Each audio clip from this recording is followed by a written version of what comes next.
All right, let's get going. Okay. Welcome, everyone. My name is Guy Saperstein. I'm a clinical psychologist and organizational consultant specializing in resilience. We're going to spend the next hour or so, a little bit less, talking about resilience and how we can boost or enhance it, not just during this pandemic, but during all types of disasters and major crises. The way the flow is going to work is that everyone should be on mute. We are going to take questions in the end. So please use the chat function to send questions in, and Barbara Bachalom is going to be curating those messages and passing them along.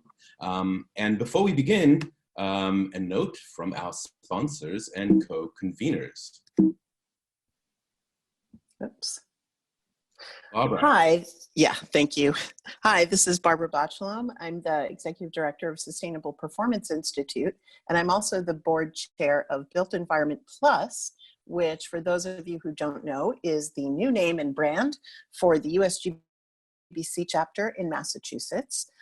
So Built Environment Plus, along with Building Green and Resilient Design Institute, have been wonderful partners and co-hosts for this, getting the word out, as well as the AIA and others. And I just wanted to put a shout out that Built Environment Plus, although based in Massachusetts, has, like many other organizations, a number of programs that are going online, including our huge event, a Building Tech Forum series. And you should check out the website builtenvironmentplus.org to find out how to participate in those and what offerings there are. Many of them are for continuing education credits. And I'll remind you guys at the end of this webinar. So thanks to Built Environment Plus and Building Green and Resilient Design Institute for helping us get the word out about this.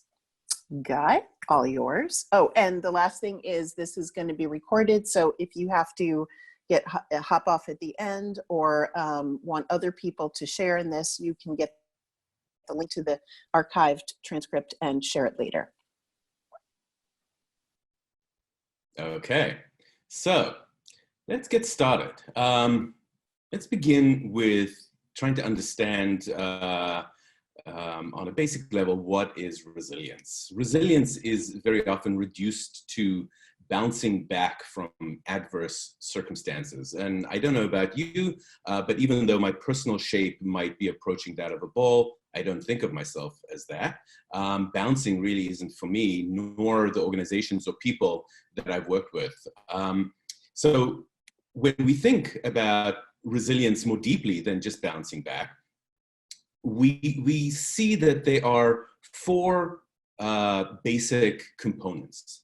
The first is the ability to withstand and resolve a crisis. The second is to learn from the crisis. The third is being strengthened. And the fourth is being transformed. Most people tend to forget about the learning, strengthening, and transformation, perhaps assuming that they happen on their own. And to the contrary, in order to ensure that they happen, there needs to be a concerted effort to document what went right and what didn't, to incorporate the lessons learned, and then be bold and courageous to change as a result of the experience. And as a shout out for a future webinar, there's going to be one on change in the coming few weeks. So resilience is the ability to face internal or external crisis and not only be effectively resolve it, but learn, be strengthened, and emerge transformed by it, both individually and as a group. Now, what is organizational resilience? What does organizational resilience look like? As you probably know, organizations consist of three main pillars: people, places, which include technology and infrastructure, and processes. These three pillars both influence and in turn are influenced by one another. More than that, we often use one pillar to compensate for vulnerabilities in the other pillar. So for example, we might have processes for oversight, since we know that people are not perfect, and we often use people to compensate for the invariable failures of technology and other components of infrastructure. So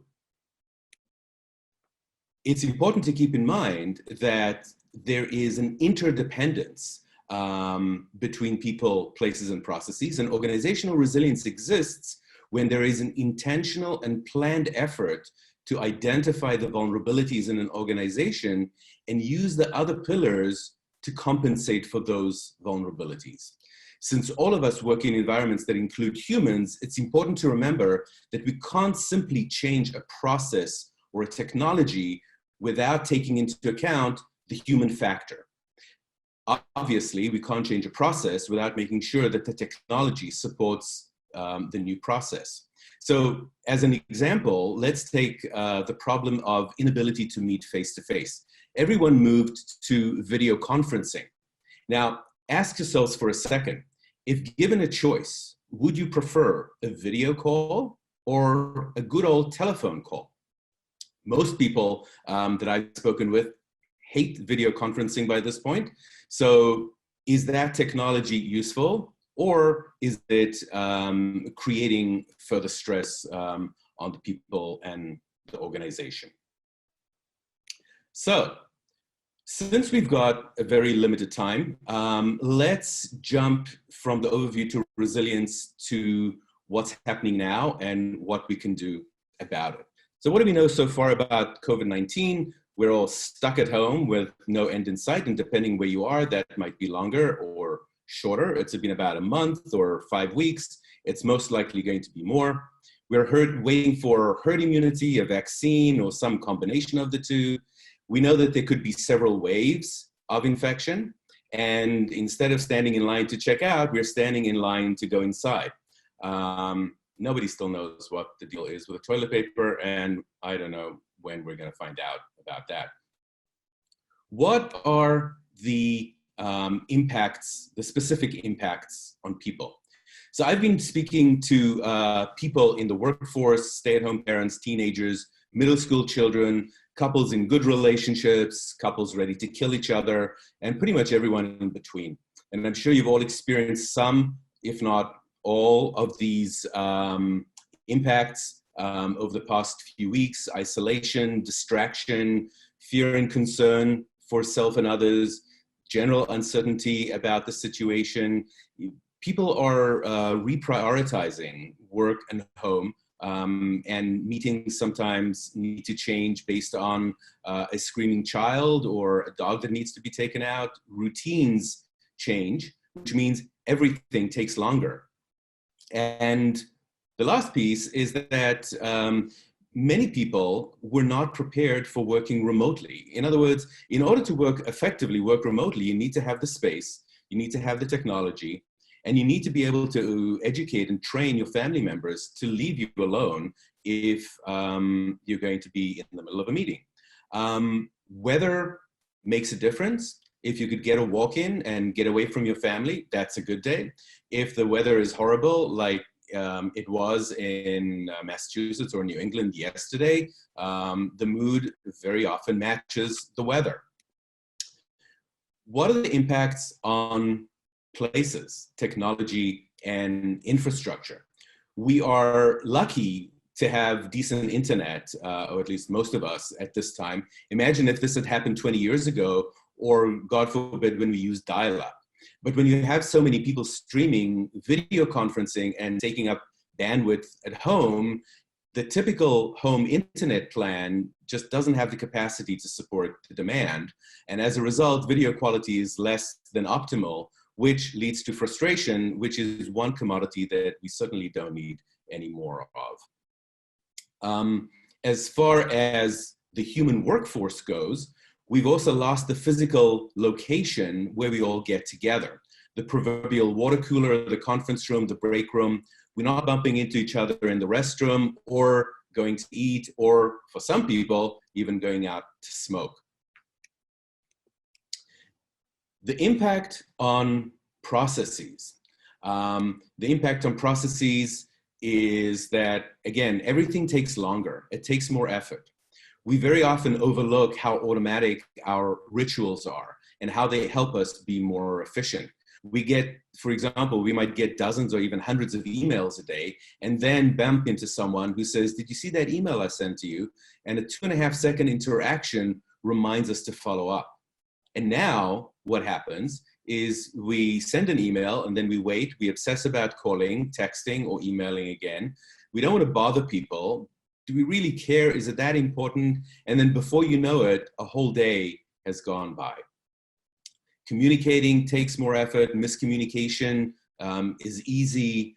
People are less available, even though it seems as though there's plenty of time, but the demands and the competing demands are more pressing. Productivity goes down, and management and all the different aspects of management, including reporting, oversight, supervision, coordination, etc., is less effective, and it takes a lot more effort. So let's get to some solutions. And how do we boost resilience? The first order of business is to begin to understand what we're dealing with in terms of the timeline of crisis and disasters. Then we'll learn how people react, the organizing principles around people's reactions, and based on those principles, figure out practical ways of how to help them.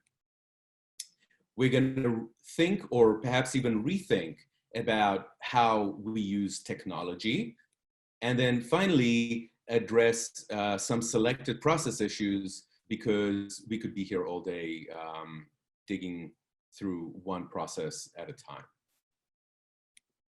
So let's begin by talking about the timeline of disasters.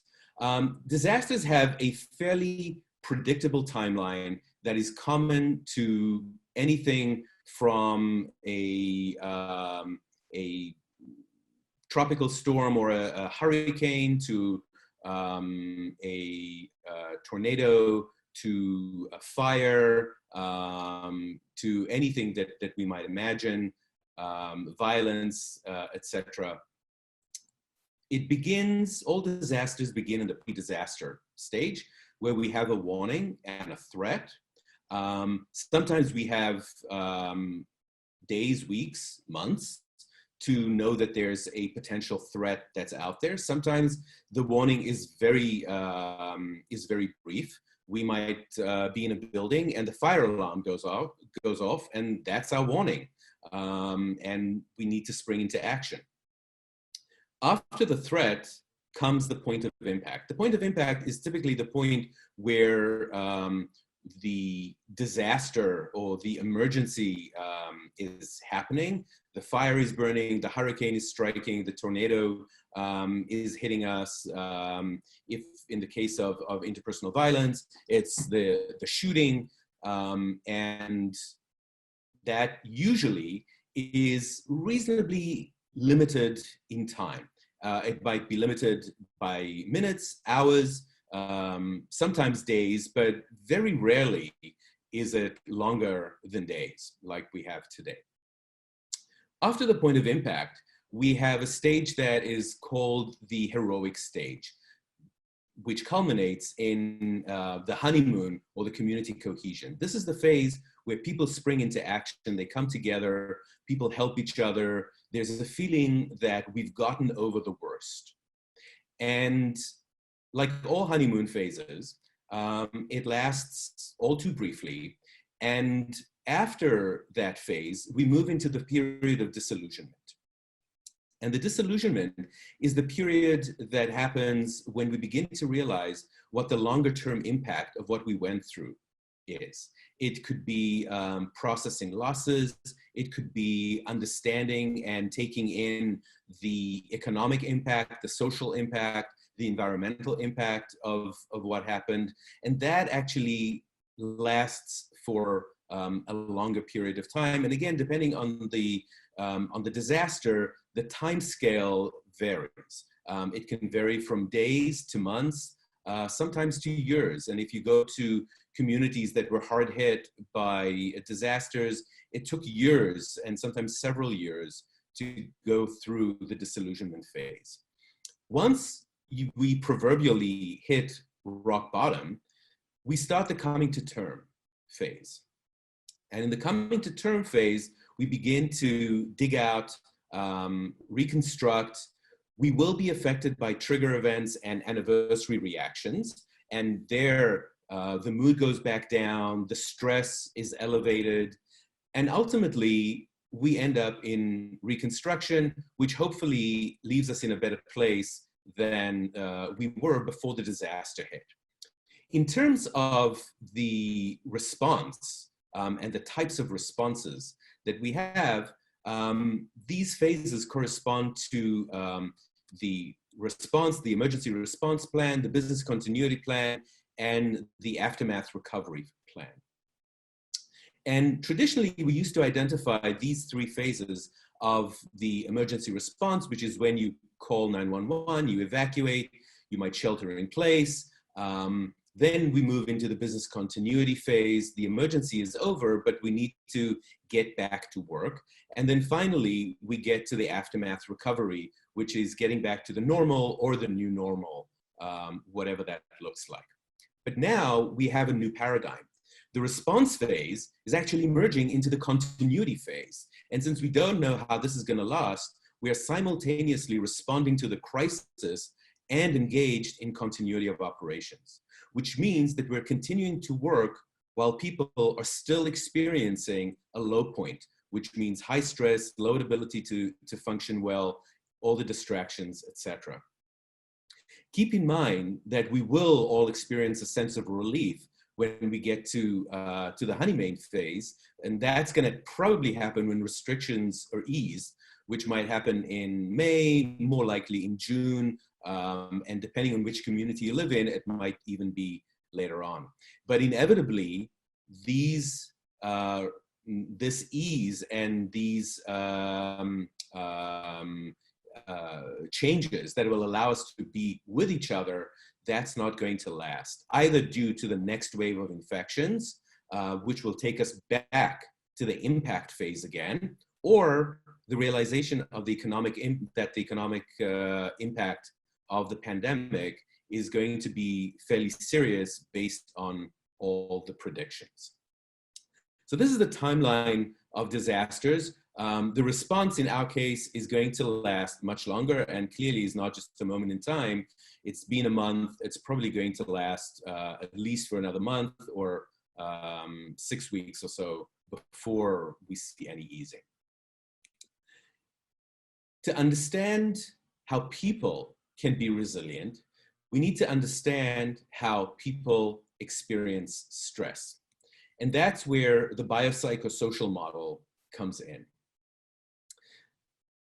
When we experience stress, in fact, when we experience life, we experience it on three different levels. We've got the biological level that refers to the body, the nutrition, sleep, energy. We've got the psychological, which refers to the thoughts and feelings, and our cognitive functions, planning, organization, memory, or conversely, distraction. And then our social connections and relationships with other people.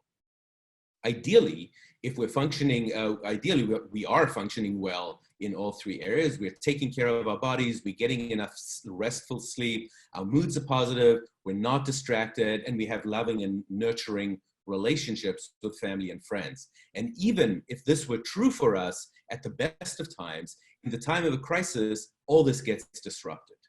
So as a small, short exercise that you can do for yourselves, and you might have done this once or twice or maybe 100 times. Have you asked yourself in the last few weeks, am I short of breath? Can I smell? Can I taste? Have I lost my sense of taste and smell? This tastes bland. Do I have coronavirus? All of these thoughts are distractions that are coming in and affecting the psychological level. And people are affected differently by different stressors, right? So you might react in one way to having a fight with someone you care about, but when you've got a pandemic and the threat of illness, you might find that you're either more or less distracted.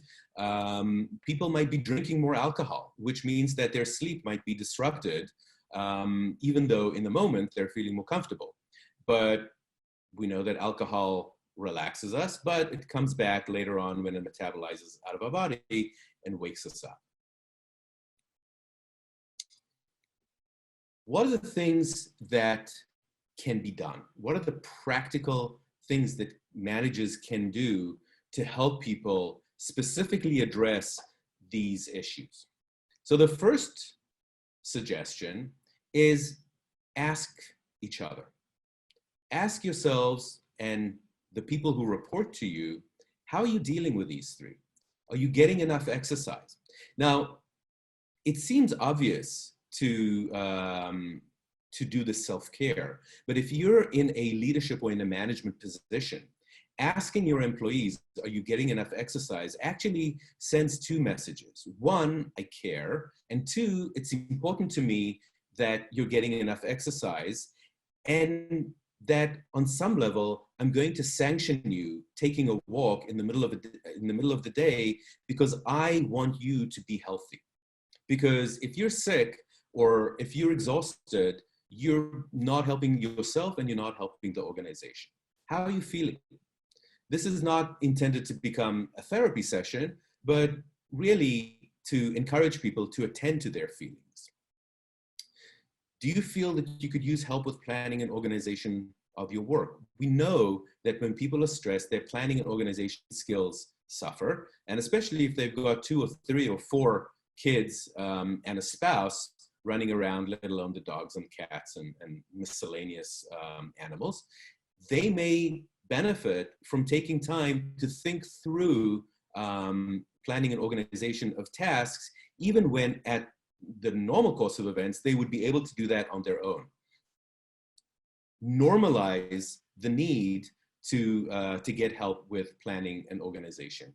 And then finally, are you in touch with family and friends? Very often the downtime that we have is later in the evening. People want to relax, and people who are isolated might feel even more isolated. So reach out, encourage people to reach out. People don't want to be a burden. So very often they don't reach out and they end up being on their own, experiencing the stress in a way that leaves them feeling much more lonely. Another aspect that is going to be important to take into account is the leadership aspect. I don't want to go too deeply into the leadership conversation, but I want to propose a model that I use that describes 4 types of leaders. This is a model where you will notice that the diagonals, in other words, collaboration and competition, are opposite to each other, and creativity and control are also opposite to each other. So if we start in the yellow corner, the leadership style that is characterized by collaboration, the leader tends to be more of a facilitator, a mentor, a team builder. The leadership that's creative, we have a leader who's an entrepreneur, an innovator, a visionary. The competitive leader is a hard-driving producer focused on competition, on results. And then finally, the leadership that's focused on control tends to be more of a coordinator, a monitor, and an organizer. Looking at this slide, ask yourself, what type of leader would you rather have during the time of crisis? Now, that's not to say that you should only be one of them, because all good leaders need to have a combination of all 4. But during a crisis, most people say that they would like to have someone who is focused on collaboration. They want someone who's a team builder. They want someone who's a mentor, rather than having someone who's focused on competition, results, and hard driving the team. It helps, especially now, to emphasize the coordination, the control, the monitoring, the structure, organization, and maintaining in some reasonable way control and monitoring. You don't want to go overboard, because none of us have got the bandwidth to be as organized and controlled as we would when we're in the office working during normal times. Driving people hard and focusing on productivity goals and meeting or let alone exceeding expectations is not going to be conducive to getting through this period well, even though, and I fully acknowledge that the economic threats are significant. You can't reach the finish line without a team. And the risk is by driving the team too hard, you lose the team, people become less engaged. And the goal is to do what you know to do in a way that's good enough and maintain the team engaged and functioning as best they can. So what can you do? You want to begin by adjusting expectations about productivity. Spend time providing mentoring, support, and opportunities for team building. For example, consider, even though it's not great, but having a Zoom call where people can have virtual drinks after work. Encourage self-care. Connect with other team members, exercise, balance between home and work life. Remember that people are going to be feeling anxiety, and we're going to talk about this a little bit later. Encourage people that you understand that they need to balance home and work life. Nobody's going to necessarily be penalized for that. Obviously, if people don't work at all, there's an issue, but ideally we're looking for balance. And even though we're in a difficult time, find ways to provide constructive feedback about planning, organization, compliance, etc. This is not negative feedback, and I think it's important to let employees know that you want to give them feedback because it's very easy to lose perspective about, am I working too hard? Am I working not hard enough? I've spoken with a few people who are on the younger end in the workforce, and they have been working themselves to the bone, feeling as though they have to push, taking too little time for themselves and getting burnt out. To round out the focus on people resilience, I want to focus on 3 principles that should guide us in all communication and planning through this period. These principles are the foundation of successful crisis response and help minimize stress and maximize well-being. And the reason we focus on these principles is because these basic needs that we all have are challenged during disasters and crises. And by focusing on them and strengthening them, we can ameliorate the impact on the workforce and on ourselves.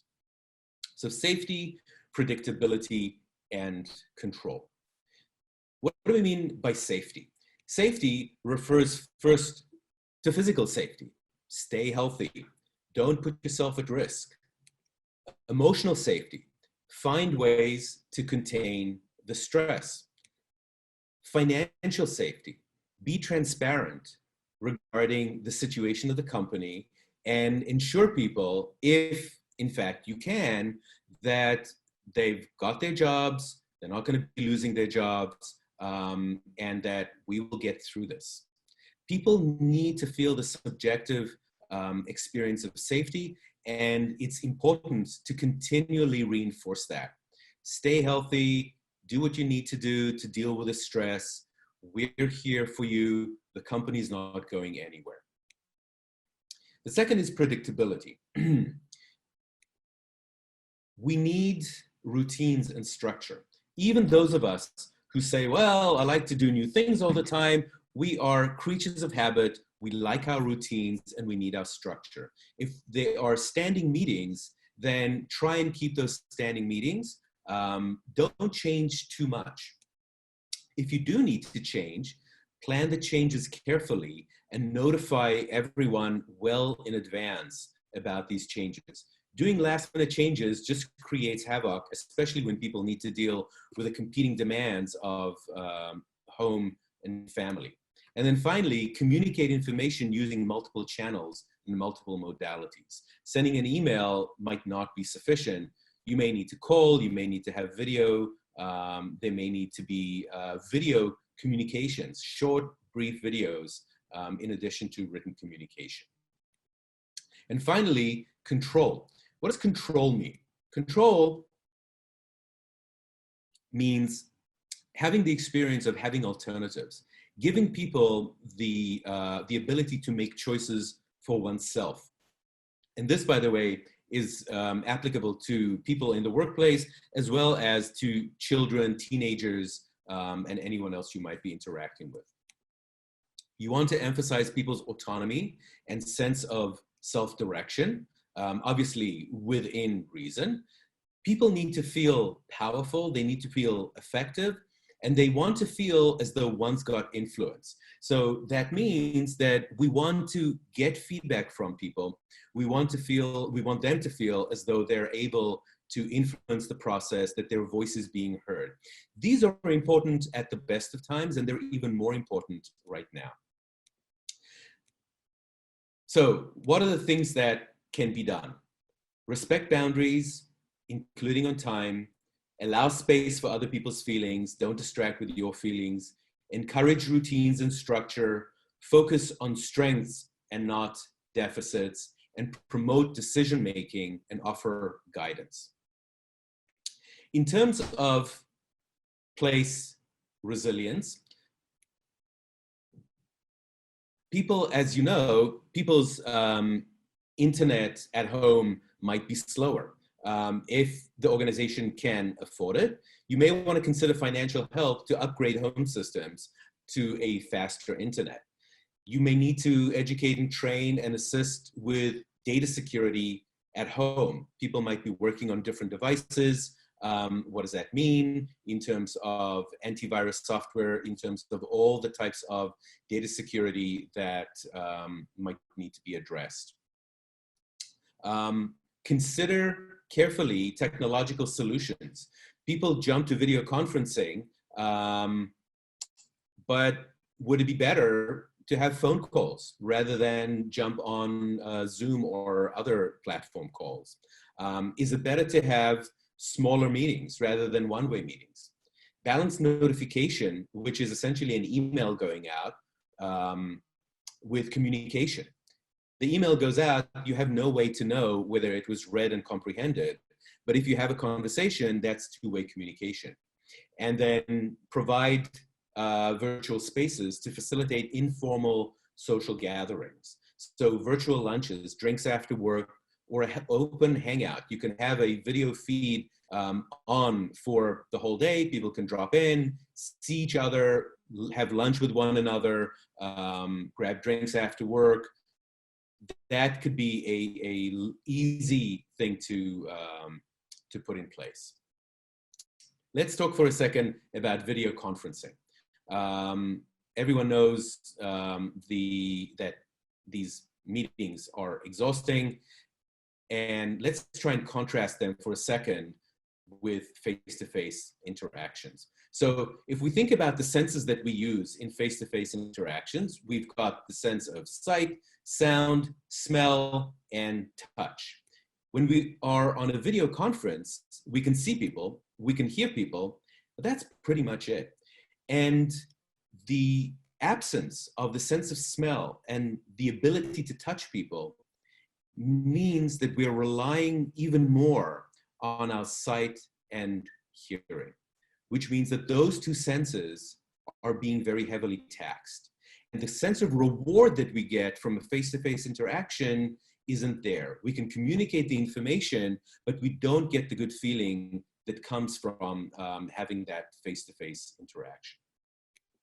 Let's talk about process resilience and divide process resilience into three aspects: communication, collaboration, and implementation. And let's begin with communication. One of the big issues, again, at the best of times that becomes worse during this time is information flow versus information hoarding. Information hoarding is what happens when one person or several people throughout the company have information that's not effectively disseminated to the rest of the company. In a sense, they're hoarding information. It might be innocent. It might be to ensure job security. But when we're in a situation where people could get infected or people could become unavailable for a range of reasons, that becomes a serious problem. The other issue is, which is similar, is the single point of failure or information blockage, right? The single point of failure happens when information needs to flow throughout the organization and just gets blocked because someone didn't receive the email, someone's system was down, and there are no ways to check to see that the information was communicated. A client called, left a voicemail, that wasn't responded to, and the rest of the project is now in the dark about the feedback from the client. So understanding the hoarding and the single point of failure phenomena and addressing those is going to be critical. What do? We continually assess information flow throughout teams and organization. We want to identify hoarders and potential single points of failure and create processes to increase oversight and internal control of that information and knowledge. Remember that notification goes one way and communication goes both ways. Make sure that you hear back from the person who you provided the information to. People are overwhelmed. Always communicate more than once and via multiple channels, and when in doubt, over communicate. What do we do in terms of collaboration? Even though we normally want to focus on team building, we need to do it even more than usual. This is an important one. We want to recognize people publicly for collaborating with others. So when you have a meeting, call people out, give them recognition for their collaboration. In the same way, you want to reward people who others rely on for support and problem solving. There are some people, and in every organization, people know who to call when they've got an issue. Those people very often spend a lot of their time troubleshooting and problem solving with others, to the point that their productivity might be adversely affected. You want to reward those people. Those are the ones, as opposed to the information hoarders, those are the ones who make sure that everyone hears about what they need to, what's going on. You want to facilitate and at times perhaps even help organize mutual support outside of work if it's possible. Depending on where you are, depending on the resources that exist in your community, people in the organization might be happy to offer help to their work colleagues through, getting groceries or helping in some ways. Ask people if they want to help.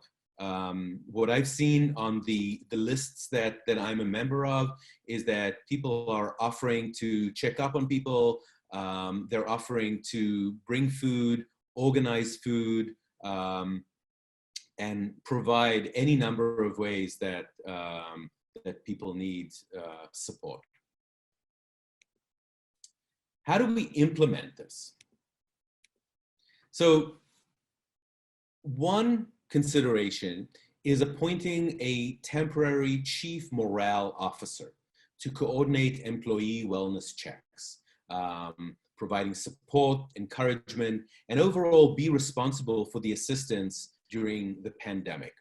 Now, it's important that this person be an internal person, as opposed to, say, having an employee assistance provider or a contracting organization do this on the outside.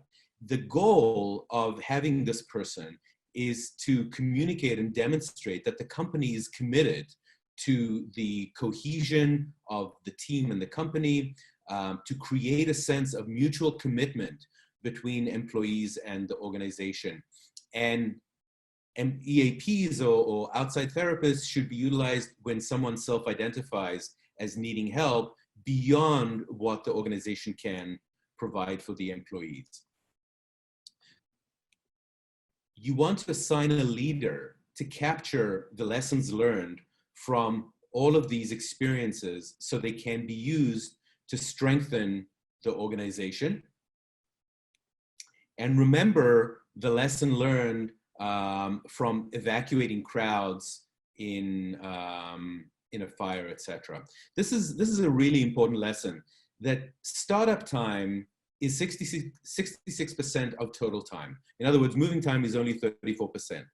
What that tells us is 2/3 of the time of the total evacuation time is taken up by people saying, okay, well, I guess I've got to evacuate. We've got to leave. Maybe I'll go to my desk, take my jacket, my phone, etc. Being prepared, knowing that you need to spring into action, reduces the reaction time by 2/3. This is really important because, as we all know, there's likely to be a second wave of infection. There may even be a third wave of infections before we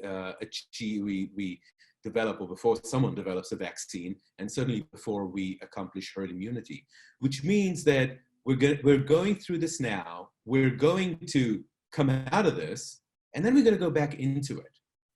And you want to be prepared, you want the employees to be prepared, especially for the second wave. We all kind of fell into this now, but if we can, this is where the chief morale officer and the people capturing the lessons can help reduce the reaction time. A few final points to consider. Some employees might contract coronavirus. Some people might die. You want to create a senior team tasked with the human impact and the organizational impact of this happening. You don't want to wait until it happens. You want the people who are going to be notifying other people in the organization about this. You want them to know what they're in for. You want to prepare the messaging that's going to need to be used. You want to prepare the kind of support that, that the families will be needing. We know that this is likely going to happen again. It's not necessarily going to be easier the second time around, even though we're prepared, because we've actually gone through it once, and this isn't fun, right? Even if you enjoy being home and being able to work from home, this is not going to be fun, certainly if it's another month or 2 months. Make sure that the team and the organization are transformed by this experience.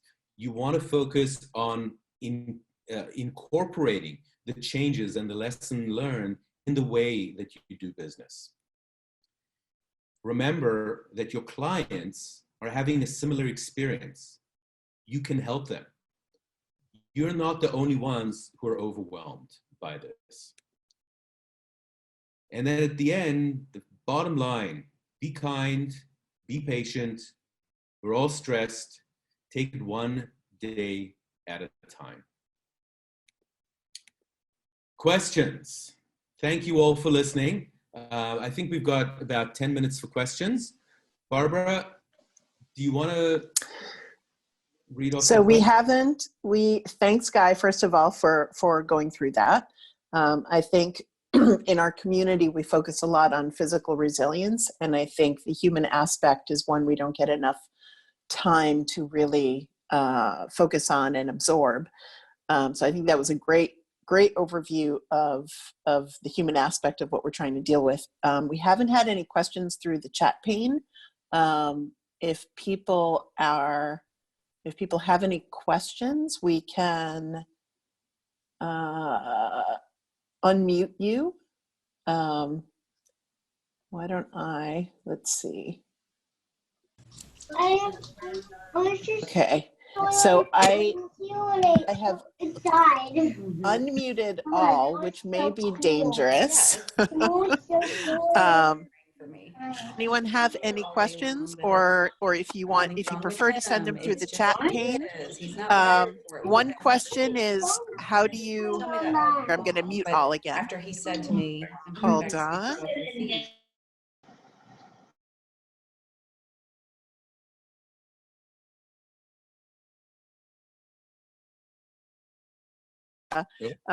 Before Guy answers, we've had a couple of virtual, not just drink sessions, but game sessions. Guy, go on. Oh, I didn't hear. Oh, I'm sorry. How do you hold a virtual drink? How do you hold a virtual drink? Well, the drink itself is best not to be virtual, but the drink session can be held in any which way that makes sense. I've spoken to several people who've done this at their companies. It's a way to just be a little bit more relaxed. It's difficult now because people usually, when they're done with work, they're beginning the other work or continuing the other work at home. But reserving some time and giving people permission at times to take time away from their family might be inducing sanity, but might also be creating other stress. But drink sessions or cocktail hours have been useful. One company has been doing lunches, and that actually created this sense of camaraderie where people are sitting around and just chilling with one another without needing to be focused on work. And especially for people who are alone or aren't or don't have kids at home, that's definitely been a And this also virtual drinks requires that you have alcohol in your house, and you may have depleted your store at this point. There are places that do deliver. yes. And speaking for myself, I have two college kids who were at home, and let's just say that their fraternities had no problem figuring out how to do virtual drinks. Krista from West Coast said that they have a Zoom happy hour and everyone brings their own drink and they just chat and share stories. Next question. Wondering about the timing and transparency. We are trying to be transparent with our staff, but the situation is changing daily. We're worried about overwhelming staff with too much information or changing information. Can you respond to that? That's a great question. Obviously, there are a tremendous number of moving pieces. You want to be transparent with what you can be transparent, and you want to make sure that you're communicating even if you're saying the same thing over and over again.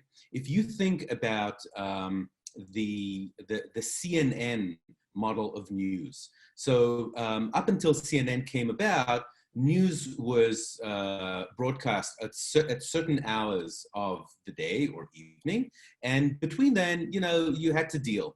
What CNN came and did is that it said, we're going to say the same thing 55,000 different times and over again. So if you're tuning in precisely at the second, you get to see what someone saw 10 minutes ago. So the purpose of the transparency and the communication, or the over communication, is to reinforce the messaging that's been done up until that point. And as information and as you can share more information, to begin to share that. The risk always is that information that has not been shared is going to leak. And then you've got an issue of trust. And you need to keep in mind that in the absence of information, you get rumors. So if you don't communicate enough, people are going to be making up stories about what's actually going on.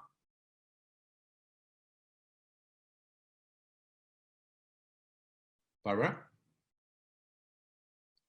Sorry, forgot to unmute myself. The mechanics of this are also a challenge.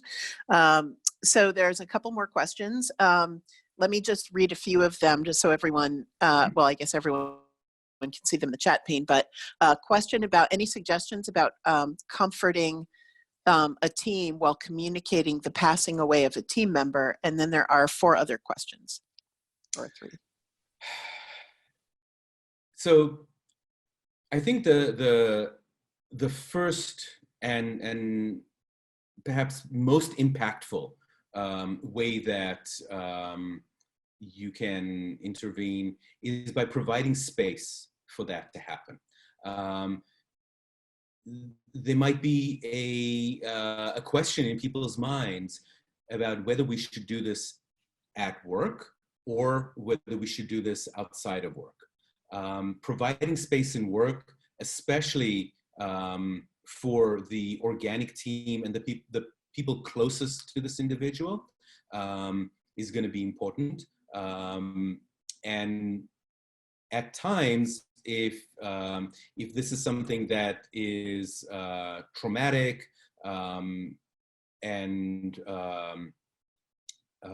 people are individually experiencing a lot of grief around that, it might be useful at that point to involve someone from the outside.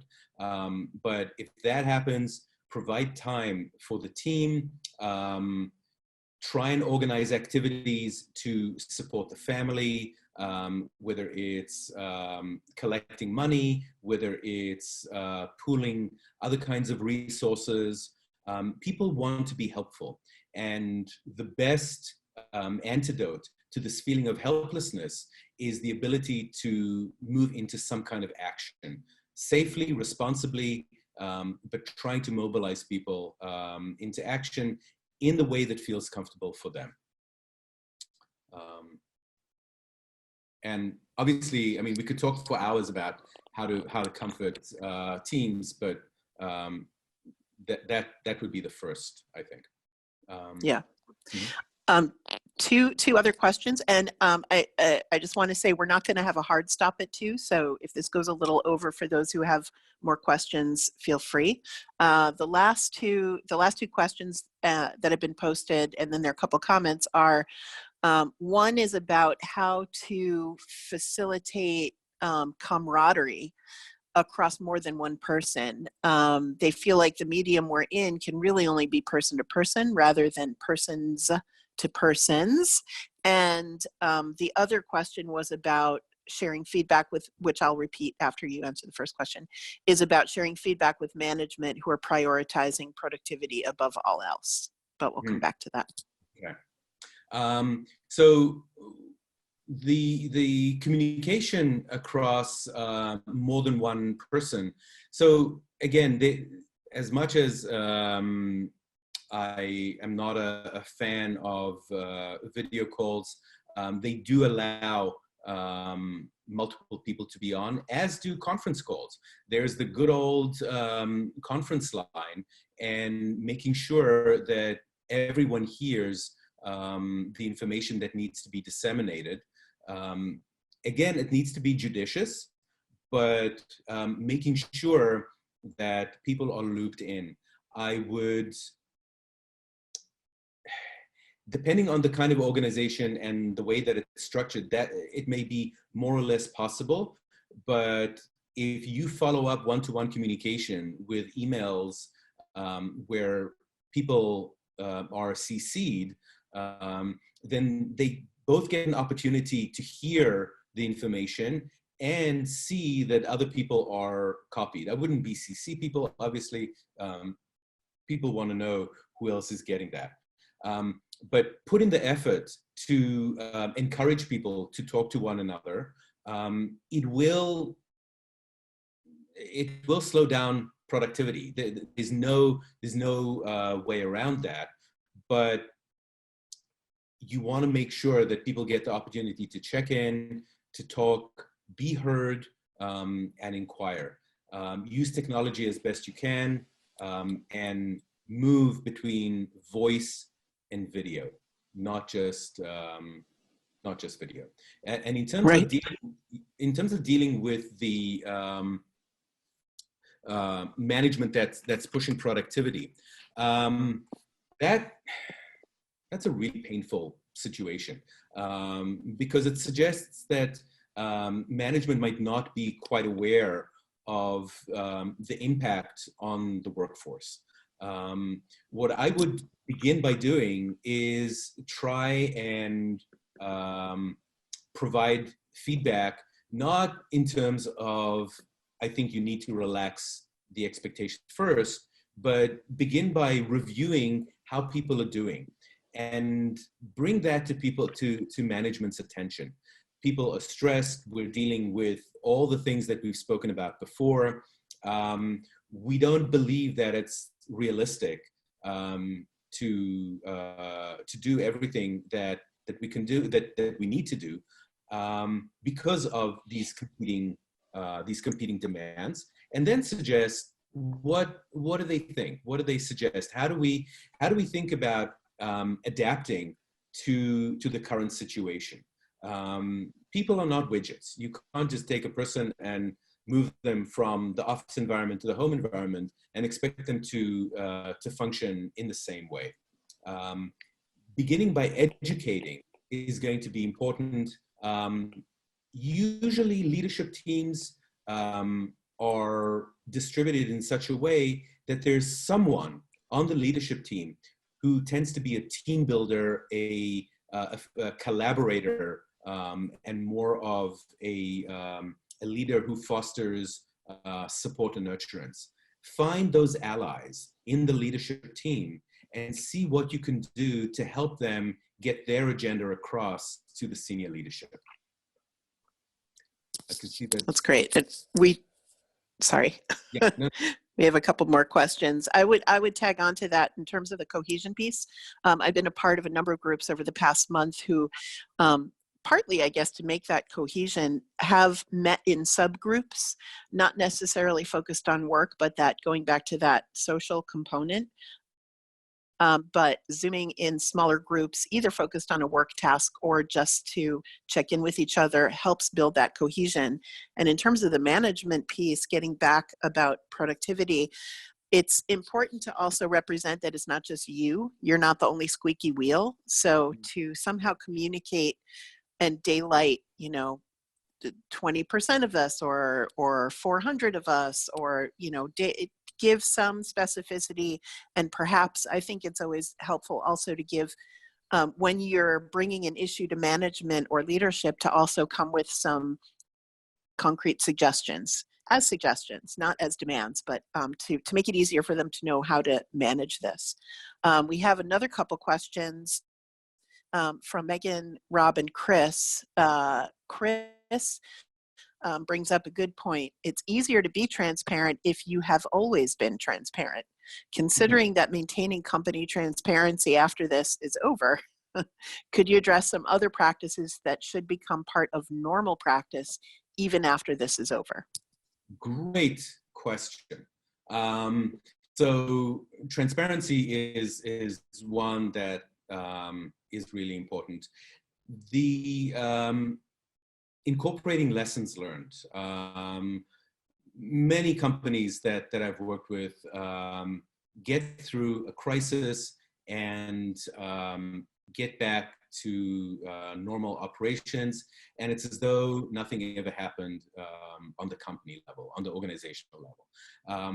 Not incorporating the lessons learned is just a recipe for repeating the same kinds of mistakes with minor variations. So the first thing is capture what you're doing and learn from it. The second has to do with communication. There are always ways to improve communication flow and information flow through an organization. The notion of hoarding and single points of failure is endemic in almost all organizations that I've spoken with. Sometimes it's at the top, sometimes it's at the gatekeeper level, and sometimes it's on some team that isn't quite integrated into the organization.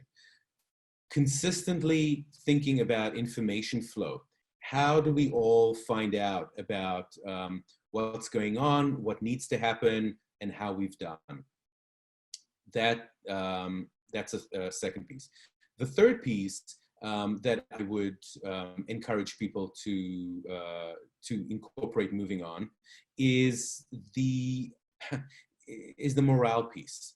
You don't always need to have a chief morale officer, but you want to make sure that people are not just focused on productivity, but there's a good balance between the team building and team cohesion, the creativity part, the productivity part, and doing things in a consistent, structured way. Very often you see organizations where the balance is tilted towards the client. So there's a lot of creativity and there's push mentality, or organizations that are too focused on internal operations. There needs to be a balance, and leadership really needs to be evaluated as far as creating a balance in the organization.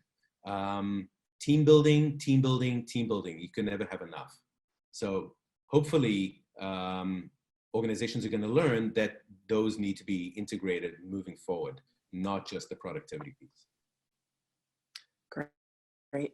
And we do have, I think, one last question from Rob about balancing home care and homeschooling, which many people are struggling with.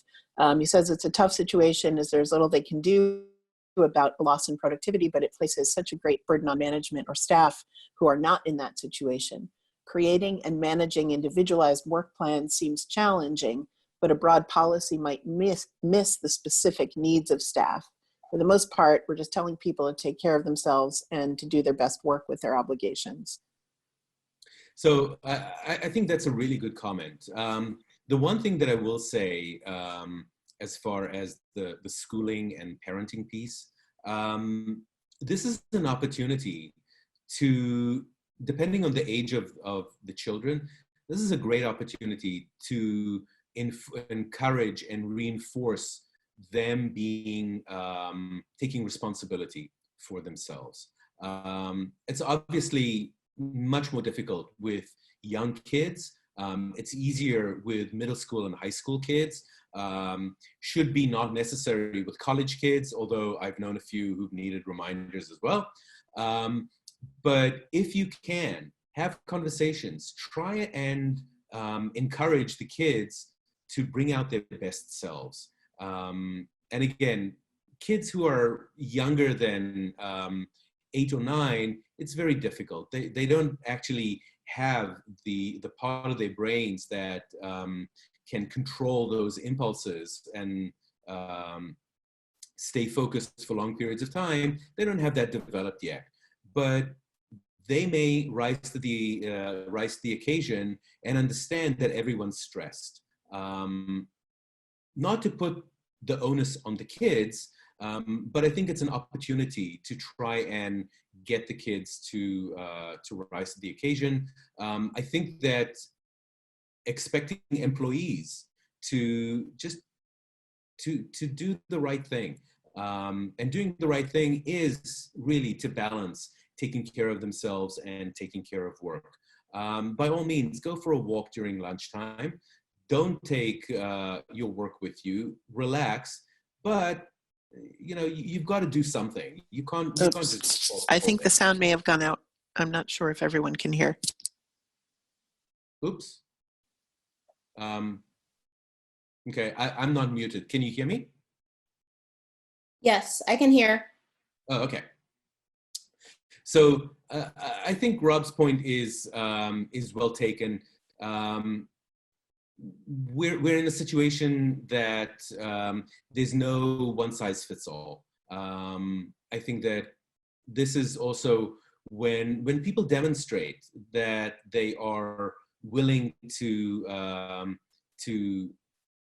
challenge themselves by finding the balance. They're not afraid of saying, look, I can't, this morning, I just can't do it. My partner, my spouse has these meetings that they can't get out of. I'll do it tomorrow. We'll trade off. And showing goodwill in every direction, both to the families and to work, needs to be accommodated.